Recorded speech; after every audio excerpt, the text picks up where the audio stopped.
स्वस्ति श्री गणेशाय नमः। स्वस्ति श्री सरस्वती नमः। स्वस्ति श्री हनुमते नमः। श्रीमते रामानंदाय नमो नमः।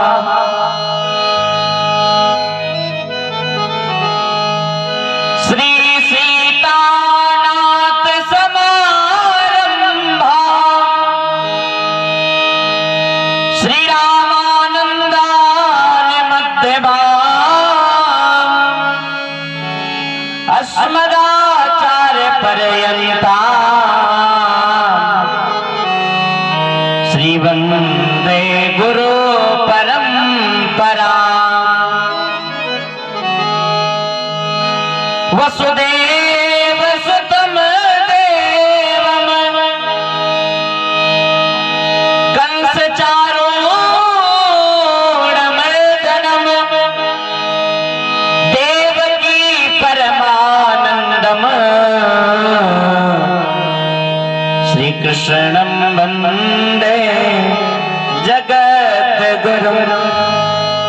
जय हो। श्री भक्ति भक्ति भगवंत गुरु चतुर नाम बपेक इनके पद वंदन किए नासत विघ्न अनेक। राम अनंत अनंत गुण अमित कथा विस्तार सुनि आचर जिन मानी है जिनके विमल विचार। जनक सुता जग जननी जानकी अतिशय प्रिय करुणा निधान की। ताते युग पद कमल मनावो जासु कृपा निर्मल मति पावो। श्री गुरु चरण सरोज रज निज मन मुकुर सुधार बरनौ रघुवर विमल सुजोदायक फल चार। बुद्धिहीन तनु जानिके बुद्धिहीन तनु जानिके सुमिरो पवन कुमार। बल बुद्धि विद्या देव मोहि प्रभु हरहु कलेश विकार। सरस्वती ने सुर दियो मेरे गुरु ने दीन्यो ज्ञान। मात पिता ने जन्म दियो भाग्य लिखो भगवान। मेरा भाग्य लिखो भगवान। बोलिए सद्गुरुदेव भगवान की। अकारण करुणा वरुणालय कल्पतरु जगत पर जगन्नियंताधार जगदाधार प्रभु के श्री चरण कमलों में साष्टांग दंडवत प्रणाम करते हुए इस धरा भूमि पर पधारे हुए पिता तुल्य दादा भ्राता लोग माता सती अनुसुईया के पद चिन्हों का अवलोकन करने वाली हमारी मातृ शक्तियां माताएं एवं बहनें, इस धरा भूमि के होनहार कर्णधार नन्हे मुन्ने बाल गोपाल बालक वृंद सभी को सिय राम में सब जग जानी करहु प्रणाम जोर जुग पानी। आइए जैसा कुछ समय मिला है उसी के अनुसार चर्चा में प्रवेश किया जाए, जिसके पहले 2 बार भगवान का पावन नाम।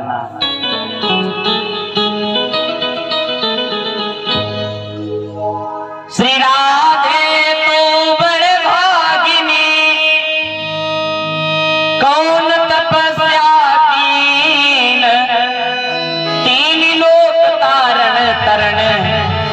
सो है तेरे आधीन।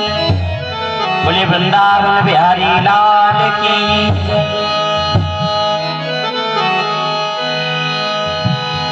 तेरे रंग में रंगा हर जमाना मिले,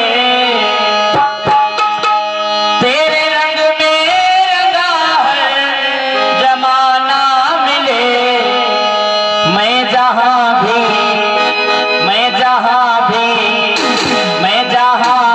रहूं बरसाना मिले, मैं जहां भी रहूं बरसाना मिले।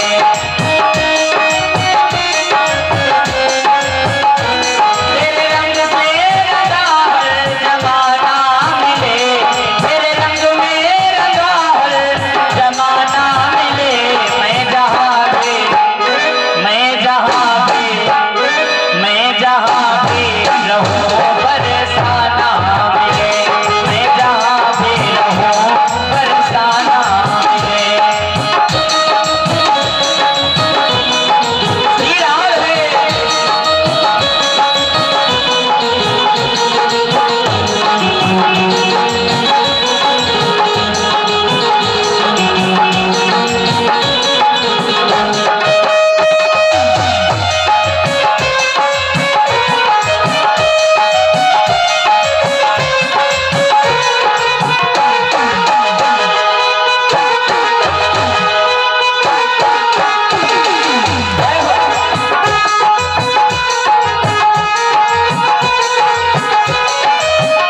सारे जग में तेरा ही तो एक नूर है, मेरा कान्हा भी तुमसे ही मशहूर है, मेरा कान्हा भी है तुमसे मशहूर है। बदकिस्मत है वो जो तुमसे दूर है, बदकिस्मत है हाँ तुमसे दूर है, तुमसे दूर है, तुमसे दूर है। तेरा नाम का हर मस्ताना मिले, तेरा नाम का हर मस्ताना मिले। मैं जहां भी रहूं बरसाना मिले, मैं जहां भी रहूं बरसाना मिले। जय हो।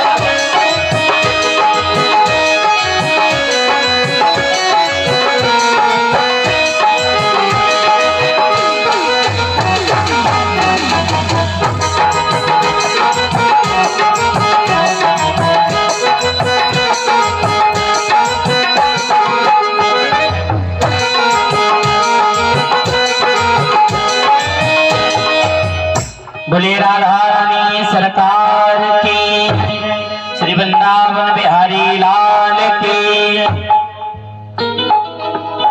सर्वप्रथम हमारे आश्रम में विद्यमान सभी ज्ञाता ज्ञात दिव्य शक्तियां, प्रातः स्मरणीय वंदनीय माता पिता सहित पूज्यपाद श्री गुरुदेव भगवान, जिनके चरण कमलों में बारंबार प्रणाम करते हुए पधारे हुए सभी श्रोता बंधु महानुभाव भक्तजन, सभी भक्तजनों का, सभी पुण्य आत्माओं का हार्दिक स्वागत वंदन अभिनंदन इस कार्यक्रम में। आइए, जैसा कि बताया गया है, ऐसा अवसर जब हमारे आपके किए हुए पाप नष्ट होते हैं और पुण्य उदय होते हैं, तभी ऐसा अवसर हम लोगों के मध्य में आता है। भगवान की महकी कृपा जब हम लोगों के ऊपर होती है, अति दया, तब ऐसा सुनहरा अवसर हमारे आपके मध्य में आता है। ऐसी ज्ञान रूपी गंगा तभी प्रवाहित होती है जब भगवान की बड़ी ही कृपा होती है। बाबा जी ने मानस में लिखा है, अति हरि कृपा जाए पर होए,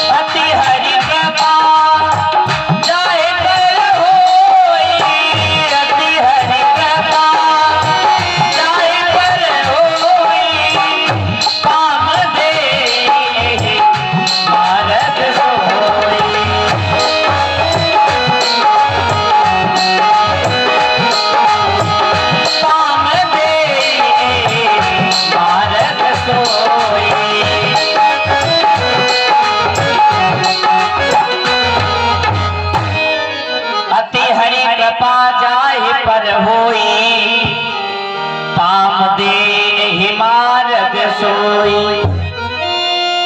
जब भगवान की मय की कृपा हम लोगों के ऊपर होती है, तभी ऐसा सुनहरा अवसर हम लोगों के मध्य में आता है। भगवान की कृपा हुई तो ये पावन ज्ञान रूपी गंगा हम लोगों के मध्य में प्रवाहित हुई, और भगवान की ही कृपा से धीरे धीरे कार्यक्रम समापन की ओर बढ़ रहा है।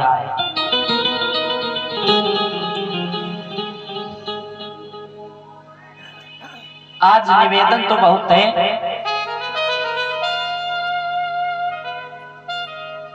लेकिन सब इच्छाएं पूर्ण नहीं हो सकती हैं। तो आइए आप लोग माध्याह्न कालीन की वेला में हमारे द्वारा भक्त और भगवान की पावन चर्चा सुन रहे थे। कुछ संक्षेप में यह चर्चा हमसे पहले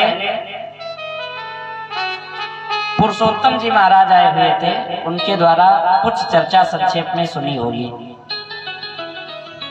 आइए विस्तार से उसी में सेवा की जाए। निवेदन बेटा, ये भी एक भक्त और भगवान की ही चर्चा है। देखिए कथाएं सब वही हैं, कथाएं सब वही हैं, बस कहने और सुनने का नजरिया अपना अपना अलग अलग है। लोग आते हैं कहते हैं महाराज कोई नई कथा सुनाओ बढ़िया। अब ये बताओ, राम की कथा ना सुनाई जाए, कृष्ण की कथा ना सुनाई जाए, राम कृष्ण की कथा यदि ना सुनाई जाए, अपने बप्पा कथा सुनाई बैठी सुनी हो हैं? कोई नहीं सुनेगा। कथाएं सब वही है, बस कहने और सुनने का नजरिया अलग अलग है, और कथा अनंत है। लोग कह देते हैं कि 9 दिन के बाद में कथा तो खत्म हो जाएगी। इस भूल में मत रहना, कथा कभी खत्म नहीं होती है। कथा सुनाने वाले खत्म हो जाएंगे और कथा सुनने वाले भी खत्म हो जाएंगे, लेकिन ये कथा कभी खत्म नहीं होगी, ये अनंत है। राम अनंत अनंत गुण अमित कथा विस्तार, सुनी आचर जिन मानी है, जिनके विमल विचार। राम कृष्ण की कथाएं तो अनंत हैं, ये कभी खत्म नहीं होने वाले, हम लोग विराम देते हैं इनको।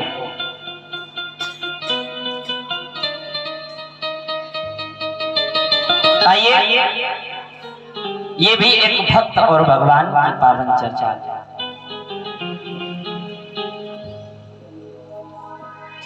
एक राजा हुए हैं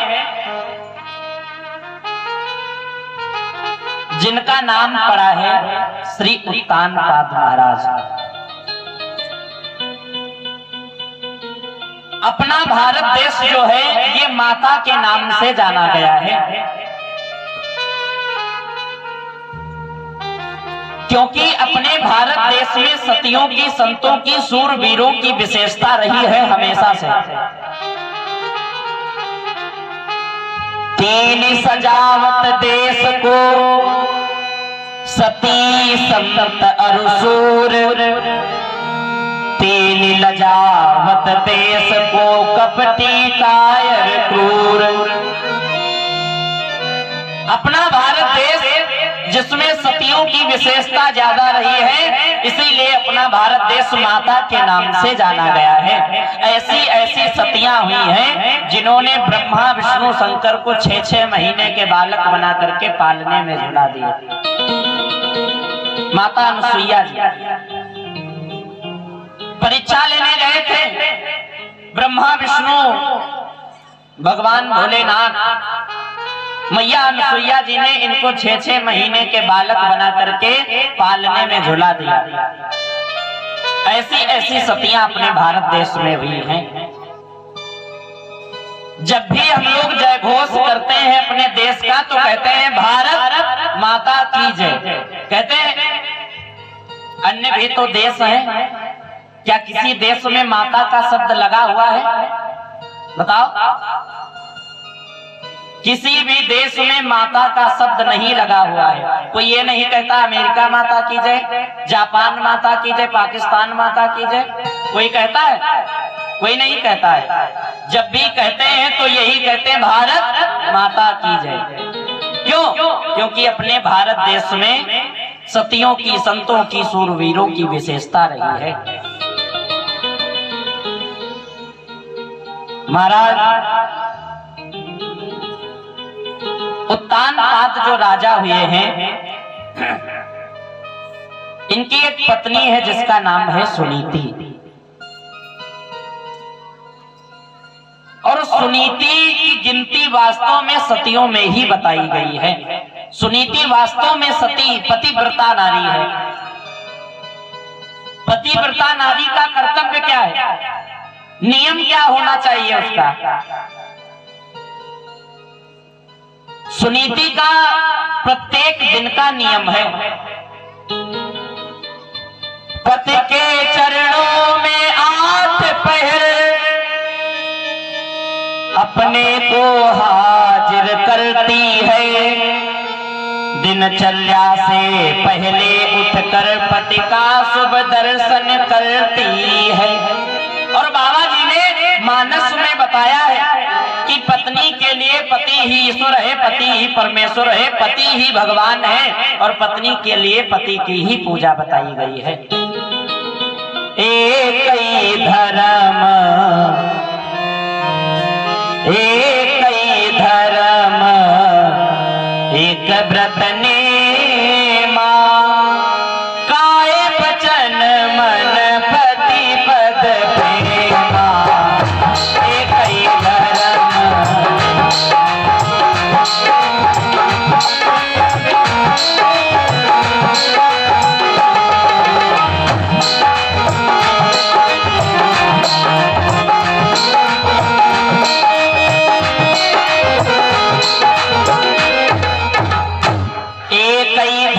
एक व्रत नेमा, काय बचन मन पति पद प्रेमा। पति तन मन धन पति श्रृंगारा, पति पत्नी जीवन आधारा। पत्नी का कर्तव्य है, पत्नी को नियम बनाना चाहिए। देखिए, नियम तो बन जाएगा लेकिन कब? जैसे मोटरसाइकिल में 2 पहिए, साइकिल में 2 पहिए, बैलगाड़ी में 2 पहिए, ऐसे ये गृहस्थी रूपी गाड़ी है जिसमें भी 2 पहिए हैं। पहला पहिया है पति और दूसरा पहिया है पत्नी। अच्छा, गाड़ी कब बढ़िया चलेगी? गाड़ी कब बढ़िया चलेगी? जब दोनों पहिया ठीक ठाक हो तब गाड़ी तभी बढ़िया चलेगी। और पता लगे पहला पहिया जो है खाए रहा कमला पसंद, हाँ, तो दूसरी नाई कुछ मिला तो आन खोले कहते ले दबंग तो हमारे ले आए, तो क्या गाड़ी बढ़िया चलेगी? नहीं, नहीं। विचार बनाती भी है। यहाँ पर इतनी माताएं बैठी हैं, जब पति घर से जाते हैं तो कौन पैर छू करके उनको भेजती है? कोई है? कोई हाथ उठा सकता है? नहीं। क्या बात है। अब गलती इनकी नहीं है, गलती थोड़ी इन लोगों की भी है। पत्नी को नियम बनाना चाहिए कि पति जब घर से जावे तो पैर छू करके भेजे, और पति जब घर को आवे तब पैर छू करके उसको घर के अंदर तभी प्रवेश कराएं।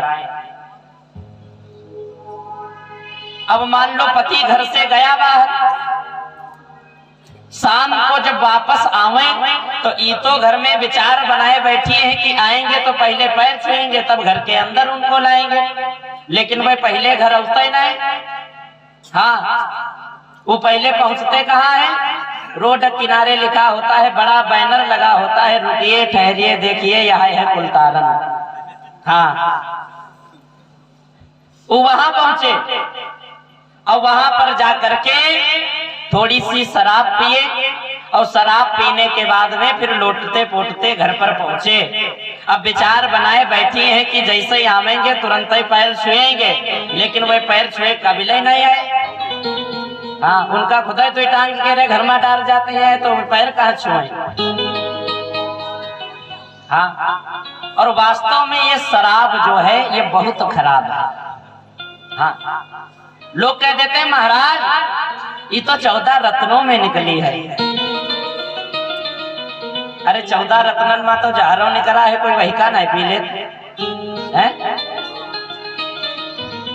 महाराज कहने का तात्पर्य यह है, शराब एक ऐसी चीज है जिसको पीने के बाद में फिर व्यक्ति स्वयं में नहीं रह जाता है।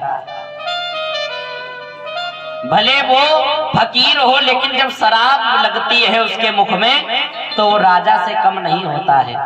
हाँ, शराब ऐसी चीज। दो शराबी लड़ रहे, दो शराबी, और हमारा कार्यक्रम था शाहजहांपुर तरफ। हम जा रहे थे और वो लड़ते लड़ते रोड के किनारे से रोड के ऊपर आ गए। गाड़ी रोके, हम उतर करके पूछने लगे भैया क्यों लड़ रहे हो? तो हमसे यही बोले महाराज तुमसे का मतलब। तो हमने कहा बात सही कह रहे हो, हम तुमने कौन कुरुम खानदान कहे जो हमसे मतलब हो। लेकिन हमने कहा भैया लड़ते लड़ते तुम रोड पर आ गए, कहीं धोखा हो जाए तो एक शराबी कुछ 50-60 साल का था, वो कहने लगा महाराज ये है हमारे दामाद, और ये जब दारू पी लेते हैं तो ये हमारी बिटिया को बहुत मारते हैं। तो हमने उनसे पूछा भैया तुम काहे मारते हो, काहे इतनी पी लेते हो जो अपने इंसान को नहीं पहचानते हो? तो हाथ जोड़े कहने लगे महाराज हम काहे मारे, जैसे वह इनकी बिटिया वैसे वह हमारी बिटिया। कह दो गोविंद भगवान की। ये शराब है। शराब में व्यक्ति स्वयं में नहीं रह जाता है। शराब पीने के बाद में व्यक्ति, बताते हैं जो फकीर है वो भी स्वयं को राजा समझने लगता है। आज ये जब गृहस्थी रूपी गाड़ी, इसके जब दोनों पहिए ठीक ठाक होंगे, माताएं घर की अन्नपूर्णा बताई गई है। हाँ, अन्नपूर्णा का दर्जा दिया जाता है। अब विचार करो, पहला पहिया कमला पसंद खाए रहा, अब इनके तेरे पैसा नाई है और नाम है अन्नपूर्णा, और अन्नपूर्णा की पदवी दी गई है इनको। और जब अन्नपूर्णा आन खोलने लगे हैं तो बरकत कहाँ से होगी? नहीं। गाड़ी तभी बढ़िया चलेगी जब दोनों पहिया ठीक ठाक होंगे। उत्तानपाद की पत्नी जो है सुनीति, वास्तव में सतियों में गिनती आई है सुनीति की।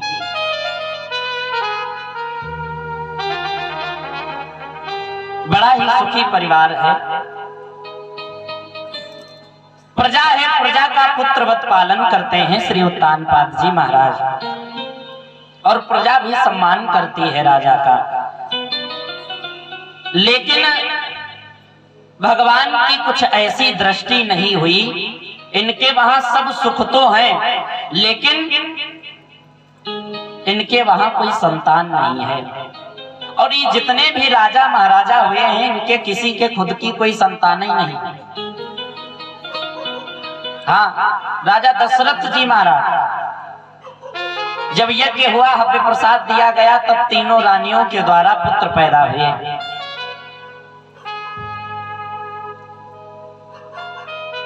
श्राद्ध मुनि ने जब यज्ञ करवाई तब इनके घर में संतान का जन्म हुआ। और आज उत्तानपाद महाराज जो हैं इनके वहां भी कोई संतान नहीं है। और जिस घर में संतान ना हो, देखिए प्राणी के 4 सुख बताए गए हैं।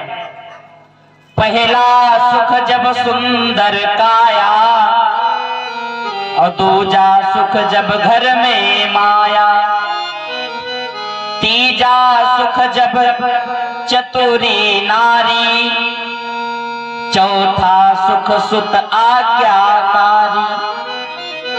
पहला सुख जब सुंदर काया, जन्म से लेकर के मरने तक ऐसी स्थिति ना आए कि तुमको दूसरों का सहारा लेना पड़े। कुछ लोग कह देते हैं भैया उनकी इतनी बढ़िया मौत हुई कि वो तो बैठे बैठे चले गए, उसको कहते हैं पहला सुख। किसी के कंधों पर बोझ नहीं बने, किसी के ऊपर अपना भार नहीं डाला, उन्होंने पहले सुख का अनुभव किया। पहला सुख जब सुंदर काया, सुंदर मतलब गोरे काले से भेद नहीं है, स्वस्थ शरीर हो।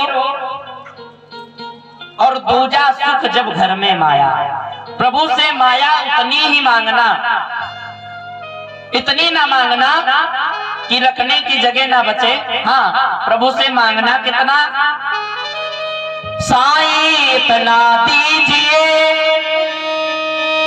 जामे कुटुंब समाए, मैं भी भूखा ना रहूं, कोई साधु न भूखा जाए। इतना प्रभु धन देना कि हमारे दरवाजे पर आया हुआ अतिथि कभी निराश होकर के ना जावे, उसका सम्मान हो जाए और हमारे घर का पालन पोषण होता रहे, बस इतना ही धन देना। ये दूसरा सुख है। तीजा सुख जब चतुरी नारी,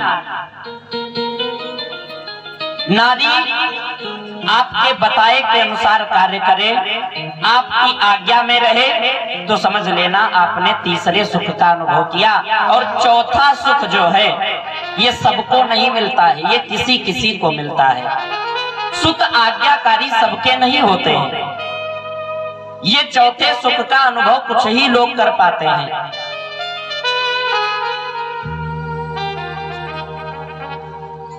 और बेटों में भी 3 वैरायटी बताई गई है। हाँ, एक होते हैं पुत्र, एक होते हैं सपुत्र, और तीसरे जान गए होंगे कपुत्र। हाँ, पुत्र कौन है? पिताजी के हिस्से पर 10 बीघे जमीन थी और पिताजी के ना रहने पर उन्होंने ना बेची और ना बढ़ाई, जितनी थी उतनी बरकरार रखी, वो है पुत्र। और सपुत्र, पिताजी के हिस्से पर 10 बीघे थी, उन्होंने ऐसी मेहनत कर दिखाई कि उसको 10 से 20, 20 से 40 बनाने की क्षमता रखते हैं अपने अंदर, वो हुए सपुत्र। और कपुत्र, इनकी क्वालिटी कुछ दूसरी है। जब 10 बीघा रहा है वही मां नंबर लगाए थे, बिस्वा बेच के रे एकदम भुइहारे बन के बैठ गए। हाँ, ये होते हैं कपुत्र। महाराज, ये चौथा सुख सबको नहीं मिलता है। उत्तानपाद जी के वहां तो संतान ही नहीं है, और संतान ना होने के कारण बहुत दुखी रहते हैं राजा। सुनीति ने एक दिन सोचा हमारे द्वारा कोई संतान नहीं हुई और हमारे संतान ना होने के कारण महाराज इतना दुखी रह रहे हैं, तो धिक्कार है हमें।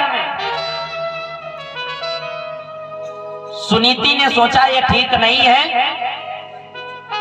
सुनीति जाती है उत्तानपाद के पास में पहुंची, कहने लगी महाराज हमारे द्वारा कोई संतान तो है नहीं और ना ही आगे होगी, तो ऐसा करो आप दूसरा विवाह कर लीजिए। जैसे ही राजा साहब ने ये शब्द सुने, राजा साहब ने सुनीति से कहा, सुनीति ये तुम क्या कह रही हो? अरे विचार करो, अगर हम दूसरा विवाह कर लेंगे तो दूसरी यदि रानी आएंगी तो तुम्हारा इस घर से सम्मान खत्म हो जाएगा। हाँ, अब विचार करो, सुनीति जानबूझ करके अपने पैरों के ऊपर कुल्हाड़ी मार रही है। किस लिए? अपने पति के खुशी के लिए कि मेरा पति प्रसन्न हो। संतान ना होने के कारण दुखी है। और माताओं के लिए मौत अच्छी है, इनके लिए सौत बहुत खराब है। हाँ, कहाँ है मौत बुरी ले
सौ तरह बुरी, छाती दिन रात जलाती है।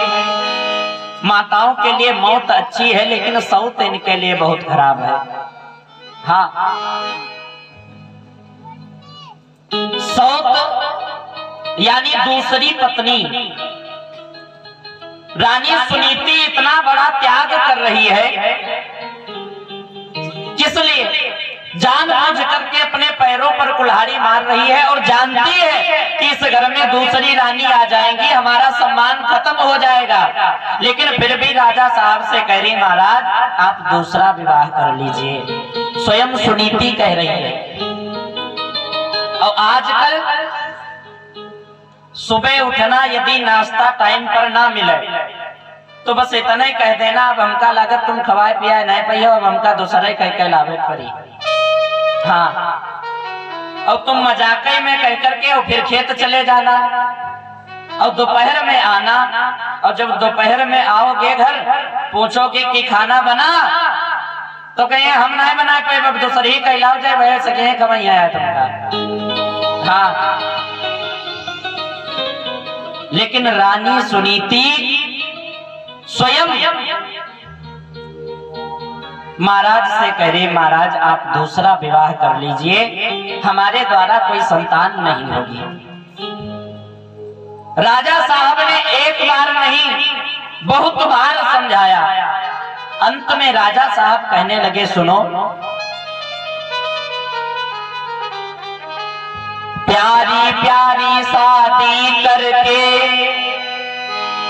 जीवन भर ना शादी होगी, घर की तो आबादी होगी पर तेरी बर्बादी होगी। कभी विचार किया है? अरे इस घर की तो आबादी हो जाएगी, लेकिन तुम्हारी वो बर्बादी हो जाएगी कि देखा नहीं जाएगा। महाराज जो होना होगा हो जाने दो, लेकिन अपने घर में बालक का जन्म हो जाएगा, संतान का जन्म हो जाएगा, अपना घर खुशियों से भर जाएगा।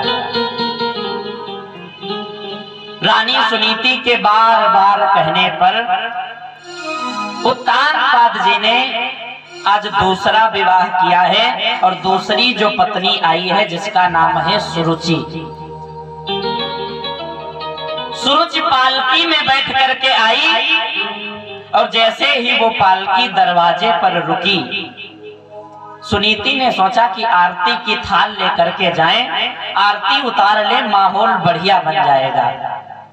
और ये नहीं पता था रानी सुनीति को कि माहौल बनने की जगह बिगड़ने वाला है। रानी सुनीति आज जैसे ही वो आरती का थाल लेकर के आई, सुरुचि ने पालकी के अंदर से देखा, पूछने लगी, महाराज ये कौन है? राजा साहब ने सोचा थोड़ी तारीफ कर दी जाए। राजा साहब कहने लगे, ये वो हैं जिनके कहने पर आज तुम्हारे साथ में हमारा दूसरा विवाह हुआ है, ये तुम्हारी बड़ी बहन है। महाराज क्या आपके पहले कोई रानी थी? हाँ, ये वही है, ये तुम्हारी बड़ी बहन है। अब तो सुरुचि आग बबूला हो गई। सुरुचि कहने लगी, महाराज यदि आपके घर में पहले से एक रानी थी तो हमें क्या बाहर झोंकने के लिए लाए हो महाराज? उत्तानपाद ने सोचा ये क्या कह रही है। सुनीति दौड़ करके पालकी के